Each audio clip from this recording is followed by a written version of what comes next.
Hi, I'm Emma Burrows, the Managing Director of CXO Connect, and I'm here today to talk with Andrew Marks on his article, M&A as a Route to New Products and Technology Implications for Technology Leaders, following a review of the Bain Co Global M&A Report 2025.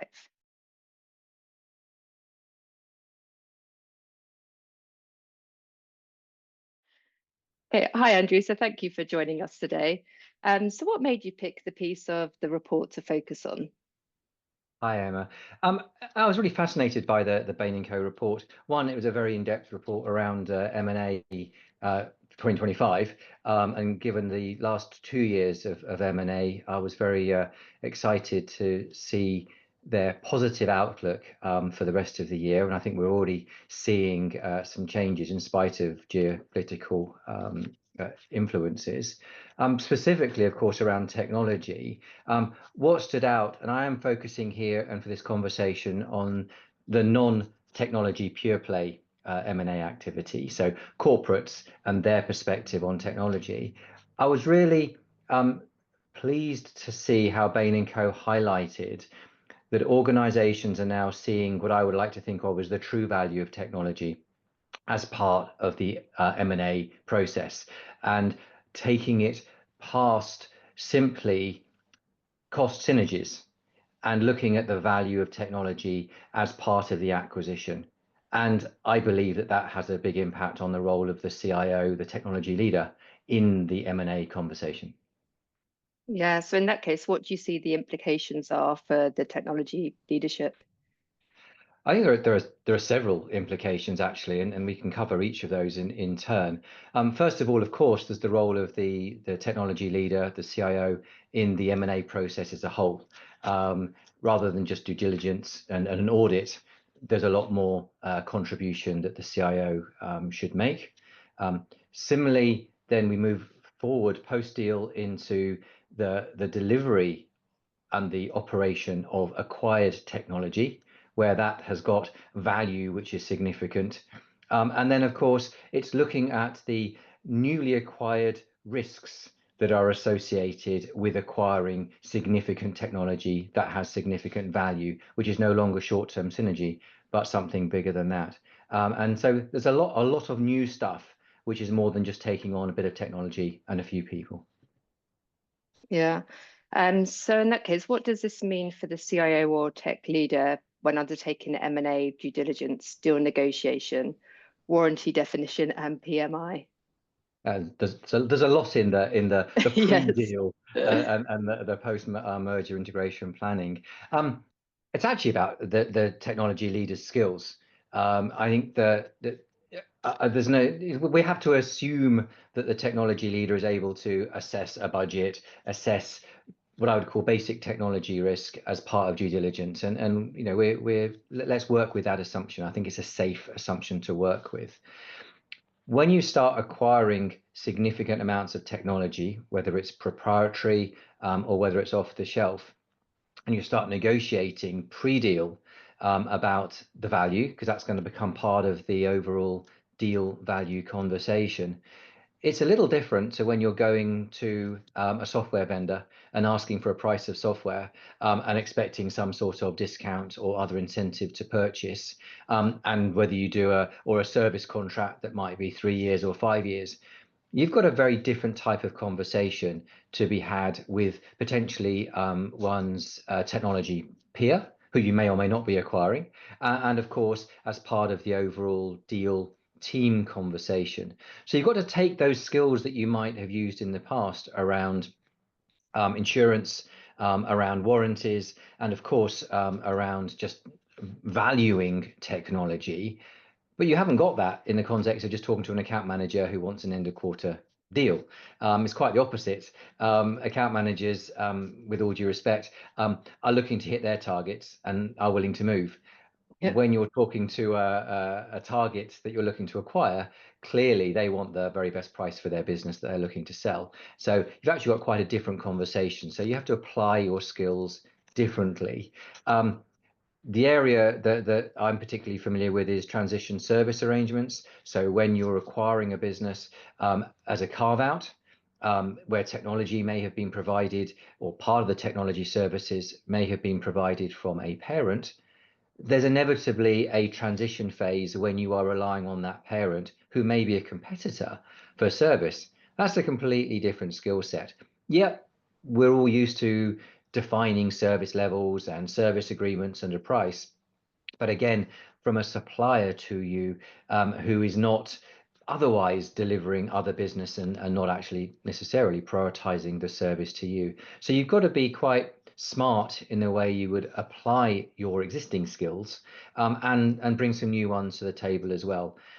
And also worth highlighting, of course, that if, as Bain suggests, technology is having a higher value contribution, it's also going to have a higher senior executive attention contribution. Yeah.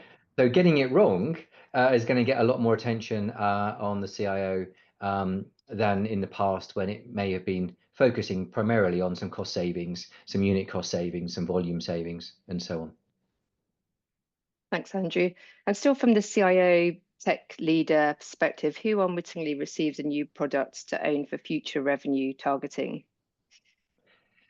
Well, I've already talked about the increased attention from senior leaders when you acquire technology that's making a real contribution to value in the deal, and that's going to be short-term and long-term value.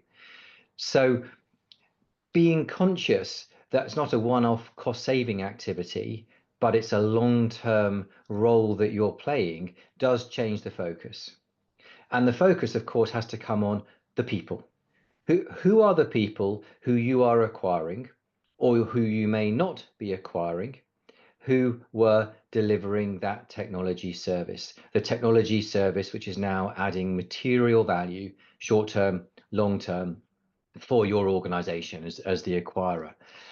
So you've got to very quickly think about and find out about who has been, as part of the due diligence and then part of the post-merger integration planning, who's actually developed the technology. Is it off the shelf? Is it proprietary? Are you acquiring that team, those people, so capacity and capability and knowledge as part of the acquisition journey? Or is there a third party, of course, who's doing this for you? In each case, you need to go through, if you have access, some form of assessment, some sort of risk assessment, and where there is that third party, you may or may not know them. And is it a third party with whom you have dealt with in the past? You've got a relationship, or often it's an entirely new third party to add to your portfolio.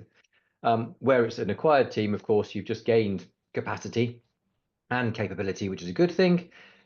You may actually have skills which you can bring from your own organization as the acquirer to reduce risk, potentially lead to some synergies, some staff reduction if that's appropriate, or indeed you may be acquiring skills in the acquired business that you can then use across your existing organization. So you may be adding some real value. Then, of course, there's a third scenario, which is where there's a platform which is running, but the actual development of it, the knowledge has been lost. The developers have retired. It was a third party who's no longer part of the organization or the ecosystem. And simply there is limited or no knowledge. And usually there is equally limited or no documentation.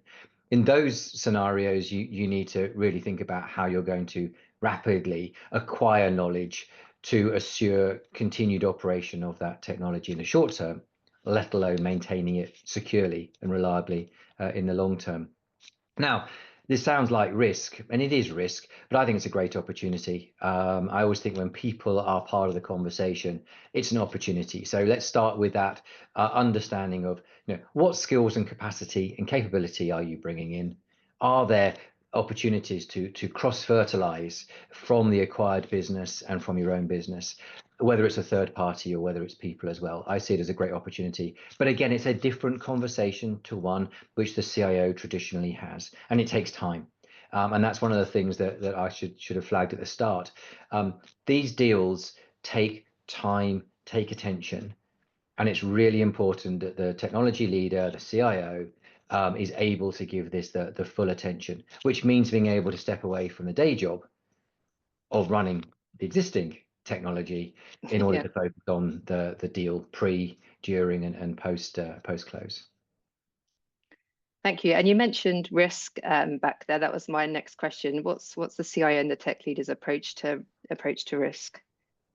Well, I'm gonna again. I'm always nervous about making assumptions, but let's consider that the acquiring CIO is running a perfectly well managed and governed technology practice at the organization with the appropriate risk approach, governance controls, a team who appreciates the business and technology risk, whether it's specifically around security, whether it's around reliability and availability, understands the customer, actually, that's really important.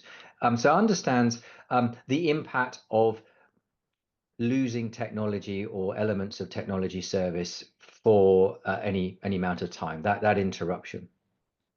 You're now adding a new technology platform, which I've highlighted has been recognized for its value, specifically for its value, and that's short and long-term value. So the question then is, are the governance processes and the risk modeling that is already in place, is it actually fit for purpose for the newly enlarged business? Is how you work today, in other words, fit for purpose for how you are working on day one of the deal? So if you're going from a business which is largely using, let's say, off-the-shelf software and solutions and services, and then you're acquiring a business, and the platform of focus here is a proprietary platform, do you actually have the appreciation of the development skills, the maintenance skills, the security oversight for such a platform, which is, as we've suggested, going to have core value in the long term? You might need to do something different. And I hate to say it, but how often do you hear that security incidents occur shortly after acquisition?